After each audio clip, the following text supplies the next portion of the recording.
There's a joke people like to tell. A man was asked, if you could visit America just one more time, what's the first thing you'd do?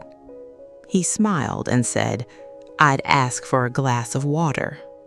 Everybody laughed, but he wasn't kidding. A few months after flying home from America, his friends asked him the question everyone asks. So, what do you miss the most? They expected him to say, New York, Hollywood, maybe the Grand Canyon. Instead, he shrugged and said, honestly, the free glass of ice water. The room went quiet. Then someone laughed. You're seriously telling me water? He smiled. Yep, water. Funny, isn't it? Out of everything America is famous for, that's the memory that stuck. Because here's the thing, America doesn't just amaze people with its landmarks, it quietly wins them over with the little things. The little details Americans don't even think twice about, but Europeans never forget. And today, that's exactly what we're exploring. The first surprise. The very first restaurant. Jet lag, tired, hungry. You finally sit down. Before anyone says a word, before you've even opened the menu, a giant glass packed with ice lands right in front of you. No questions, no charge, no catch, just water. At first you think, did we accidentally order this? Then you glance around. Every table has one. The waiter walks by like nothing unusual just happened, because around here, nothing unusual did happen. To Americans, it's just water. To first-time visitors, it's the first little sign that America does things differently. Funny how something that costs almost nothing can leave such a big impression. Sometimes it's the smallest welcome that makes you feel the most welcome. Then came the ice. Now, here's where it gets even funnier. The water wasn't just cold, it was basically ice with a little water mixed in. Order a soda, ice. Tea, ice. Lemonade, more ice. Even plain water somehow arrives looking like it just survived a snowstorm. For Americans, that's refreshing. For plenty of Europeans, that's a whole experience. Some even wonder if they accidentally ordered extra ice. Go figure. By the end of the trip, they're asking for extra ice too. Funny how fast people adapt. Small, says who? A few days later, they stopped at a gas station. Let's just grab a small drink. Simple enough, or so they thought. The cashier handed over what looked more like a bucket than a cup. Back home, that would have been called a large.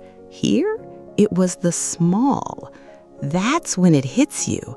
America has a different definition of small.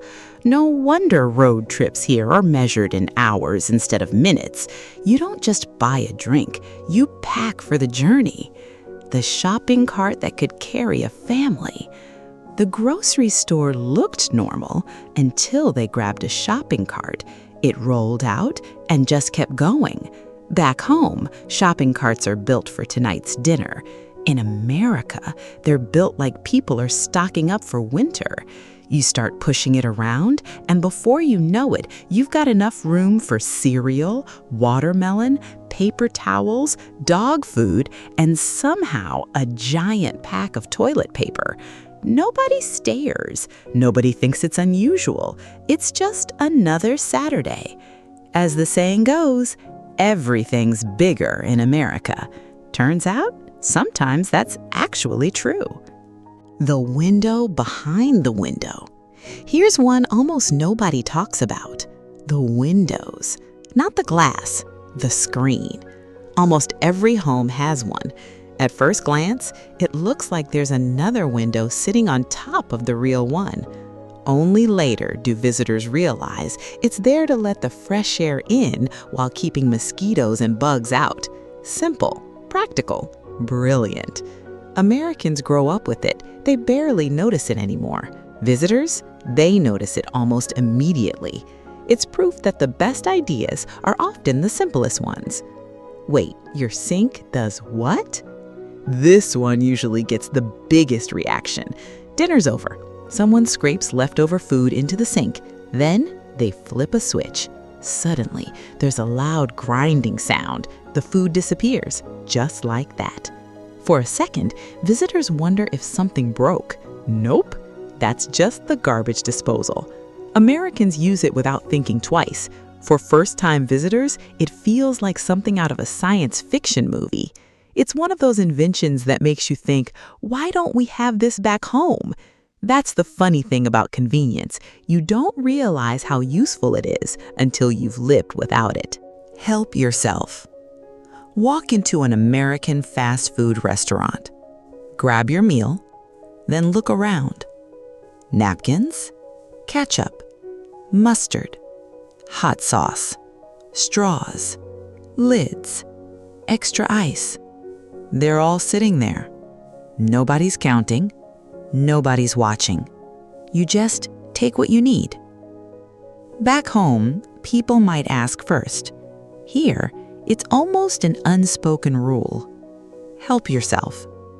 It's a tiny thing, but those tiny things keep adding up. Little by little, America starts feeling incredibly convenient.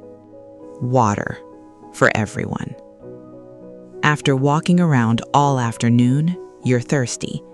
Instead of buying another bottle, someone points across the park. There's a drinking fountain. Free, cold, clean. Take a sip, keep walking. No app, no payment, no hassle.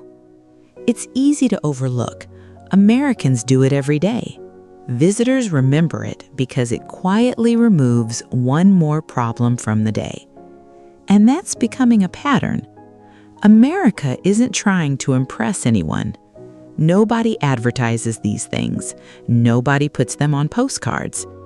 Yet somehow, they're the stories people keep telling long after the trip is over. Because sometimes the biggest memories don't come from the biggest attractions. Sometimes they come from a tiny glass of water, a shopping cart, or a tiny screen on a window. And believe it or not, we're just getting started. But the surprises didn't stop there. In fact, the longer they stayed, the more they realized something. America wasn't full of huge surprises. It was full of hundreds of tiny ones. Each one by itself? No big deal. Put them together, and everyday life starts feeling different. Then they noticed the flags.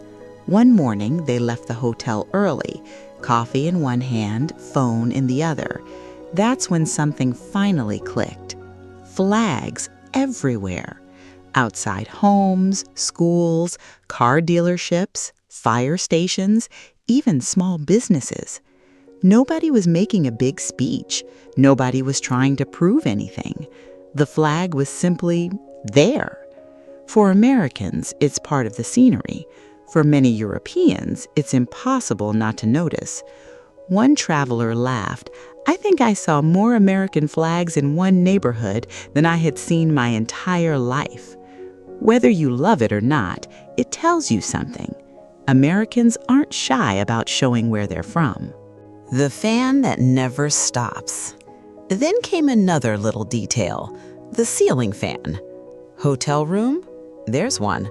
Rental house? Another one. Grandma's kitchen? Of course. At first it seems old-fashioned. Then you spend one hot afternoon underneath it. Suddenly, you get it.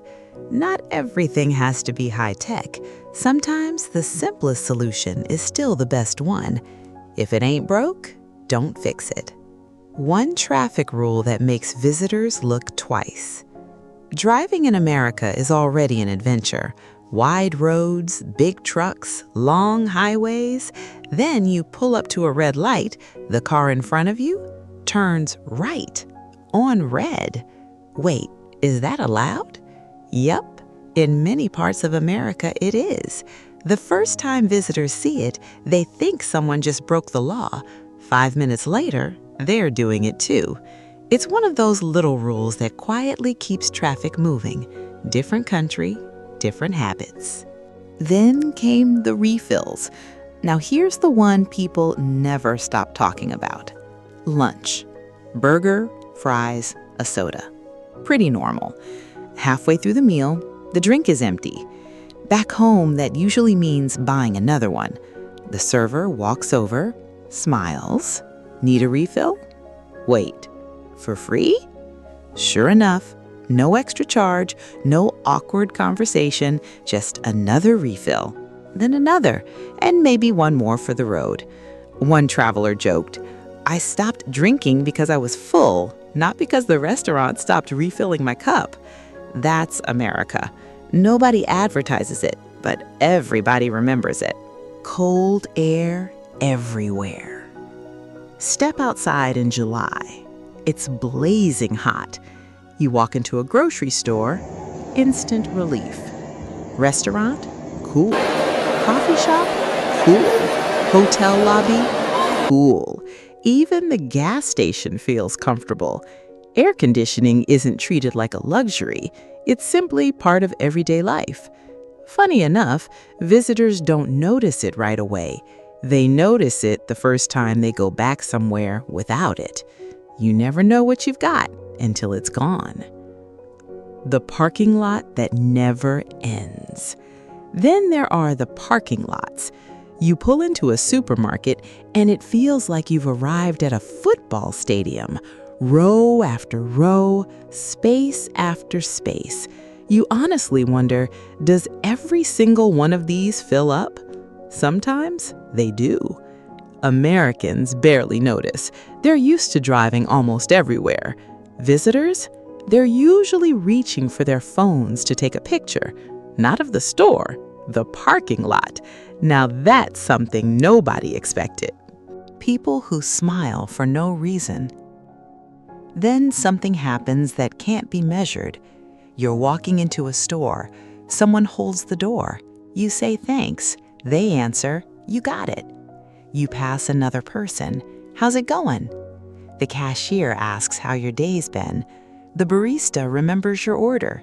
The neighbor waves while mowing the lawn. At first, you wonder if everyone knows each other. Turns out, they don't. For many Americans, small talk is just part of the day. It's quick, it's casual. And no, it doesn't always mean they want a long conversation. Sometimes it's just a simple way of saying, I see you. That little bit of friendliness sticks with a lot of visitors because kindness doesn't have to be complicated.